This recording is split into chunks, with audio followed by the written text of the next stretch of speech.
Negative marking को कैसे कम करें? नेगेटिव मार्किंग को कम करने का एक ही रास्ता है कि आपको तुक्का नहीं लगाना है कि ए बी सी डी में से कोई एक होगा तो तुक्का लगा देते हैं। तुक्का लगाओगे, अज्यूम करोगे तो अज्यूम करते ही रह जाओगे।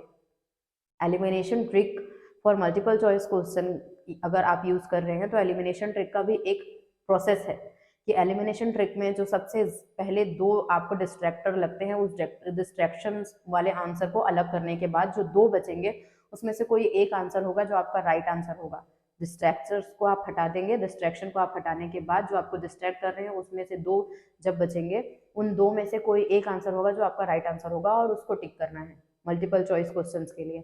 अगर आप ये सोच रहे हो कि नेगेटिव मार्किंग को कम करना है तो नेगेटिव मार्किंग को कम करने के लिए सबसे पहले आपको ये पता होना चाहिए कि आपके प्रीलिम्स में 100 क्वेश्चंस आते हैं। 100 क्वेश्चंस में जो रहता है वो आपका रहेगा each section contains 18 minutes and 20 question.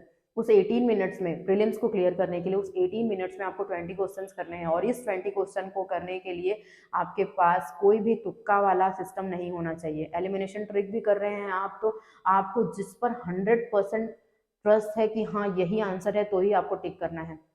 तुक्का लगाओगे तो तुक्का लगाते ही रह जाओगे।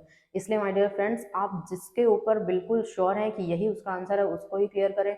आप ये सोच के बाद में ना रखें कि मैं इस क्वेश्चन को कर लेती हूँ, नेक्स्ट क्वेश्चन कर लेती हूँ, लास्ट में इसको रिवाइज करूंगी। No no no my dear friends, exam pattern change हो चुका है। अब आपको टाइम नहीं मिलेगा कि आप वापस जाओ और उस क्वेश्चन को क्लिक करके उसका आंसर को चेंज करो।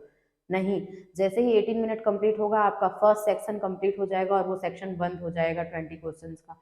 उसके बाद आपको मिलेगा नेक्स्ट सेशन जो होगा आपका अनदर 18 मिनट्स और 20 क्वेश्चंस के लिए। ये है प्रीलिम्स का टाइम टेबल और जो पैटर्न है एग्जामिनेशन का। इसलिए अगर आप लोगों को नेगेटिव मार्किंग कम करना है तो आपको बिल्कुल भी जिस पे फेथ नहीं है, जिस पे ट्रस्ट नहीं है कि ये गलत हो सकता है, तो उस पर आपको टिक नहीं करना है। आप छोड़ दो, वो चलेगा, बट आपका नेगेटिव मार्किंग नहीं जाना चाहिए।